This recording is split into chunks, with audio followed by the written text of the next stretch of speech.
good. It's nice to get compliments. It's very nice to get compliments. We all love to get compliments, especially women who are in their late there. I enjoy it. I like a compliment every now and then. You know, I appreciate it. I just wish that I would have known back in my 20s what the fuck I was working with. I wish I would have known. Anyone else feel that way? Right? We judged ourselves too harshly. We didn't know what we had. We covered ourselves up. Why? Such a bad idea. We should have put it out there, y'all. Okay? We should have been more confident. We should have put it out there. We should have been naked more. In public. Look what it's doing for the women of the world today, okay? Look what it's doing. We should have been naked. And I'm not saying that I wasn't naked. I was. Just not in the right places. I was naked, but only in front of a very few dumb fucking men. That's where I was naked in front of. I regret not getting good footage of that. All right? Now, there is footage, but it's not good. There's some footage out there, but if I were to try to find it, it's probably on a Motorola Razr flip phone. All right? That shit's grainy. What am I going to do with that? How do I even get it onto Instagram, right? Worst part is I got to hit that guy up through the Facebook account he shares with his wife. That's weird. It sucks. I'm not saying I didn't make a sex tape or two. I did. But it wasn't quality, okay?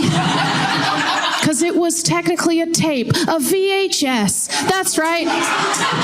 Thank you, one person in the back clapping hard for VHSs.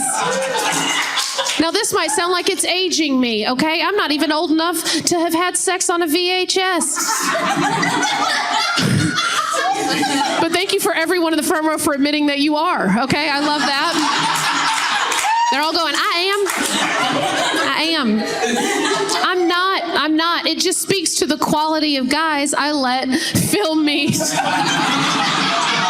having sex with them on tape, okay?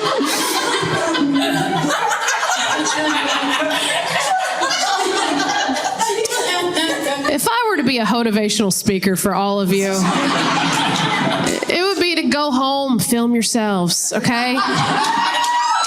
Take a good look. Get it on camera. Document that shit, all right? And do it now. Don't wait. You'll look worse tomorrow, okay? Thank you. It doesn't get better, all right? It doesn't. Your self-esteem gets better. Don't get me wrong. I have higher self-esteem than I've ever had, okay? But I still have low self-esteem. So it's the highest my self-esteem has ever been. Now, the highest my low self-esteem has ever been. Sorry, let's get that straight, all right? Get yourselves on camera, everybody, men, women, everyone in between. Go home, get some good lighting. You know, turn on a ring light, take a good look, see what you're working with down there. I did this recently. I took a good look out because I didn't think much had changed. I thought everything was pretty much the same, you know, didn't think much had changed, you know, and I was sitting at home just rubbing my mustache thinking, you know,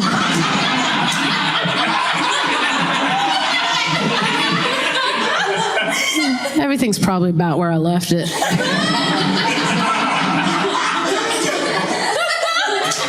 And I took a good look because I thought my titties hadn't changed much, you know. I pictured them exactly where they were before, you know.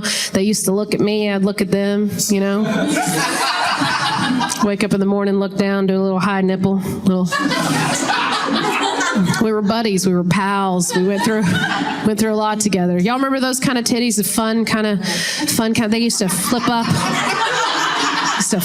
And look at you, you know. Used to think I had fun like a Pringles chip.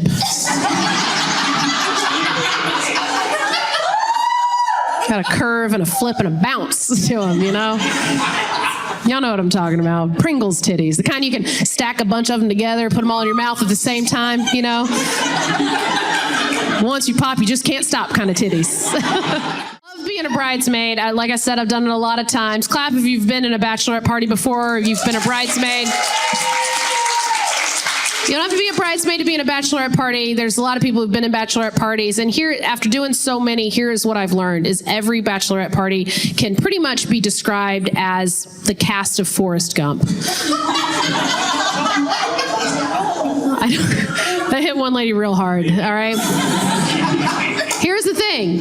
Every bachelorette party can be described as the cast of Forrest Gump. This sounds like a stretch, but it is not, I can assure you, all right? Because there is somebody in the group that plays every role, like in Forrest Gump. For instance, you get the Forrest, all right? And you don't know which Forrest you're gonna get.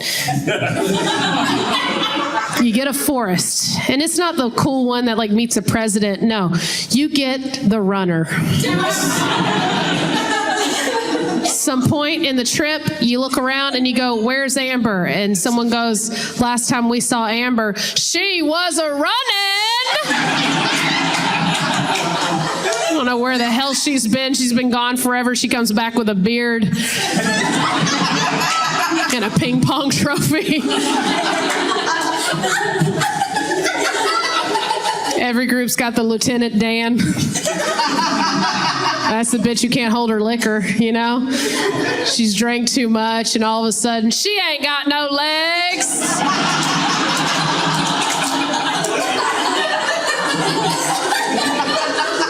You got another member of the Bachelorette group. All right, she's on her knees. Different reason. She's the Sally Field of the group. She's Forrest Gump's mom, all right? She's back there blowing the bartender because the bride wanted a certain drink they didn't have. She's making it happen.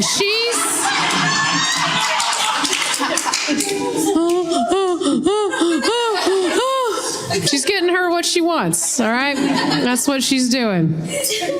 There's Forrest Gump's dad. That's the bridesmaid that didn't show up.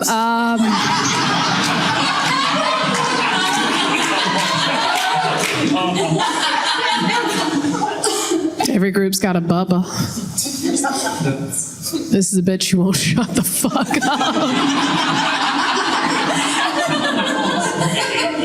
This is the girl in the group that you cannot ask to go to the bar to order everybody a drink, right? Because 30 minutes will go by. Everybody will be sober. We're all waiting for a drink. You go up there to catch her at the bar, and she's just like, "Well, that's why vodka is kind of the shrimp of the bar."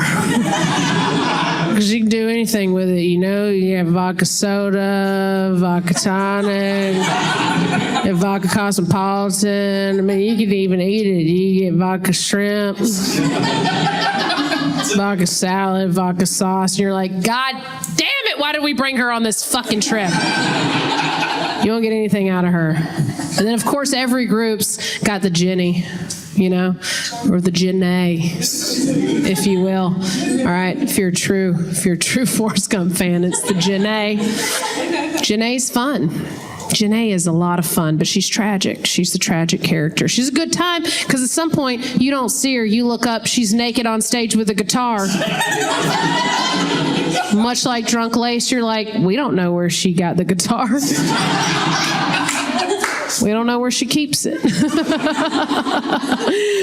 We don't know where she got the AIDS, but she's got it. And it's not great, but it's the story, okay? I didn't write the film, okay? Doesn't end up all bad for Janae, you know, because she does marry rich. You know, she does leave the group to raise her kid after she dies, which that sucks. But hey, at least she got to be naked on stage with them good Pringles titties for everybody to see.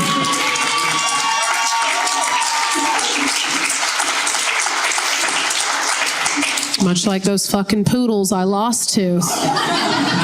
Here's the thing, I'm so beyond grateful that I get to do this job. This is insane to even call this a job. It is the best job on the planet. I've been doing stand-up comedy for 12 years, performing all over the country, like I said earlier, and this is the fucking best.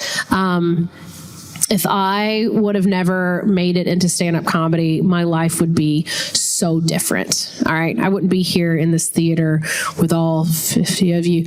I I wouldn't be here right now. Where I would be, though, is you'd find me somewhere in middle to South Georgia, you know, if I would have ever kept that kid I was supposed to have in 9th grade.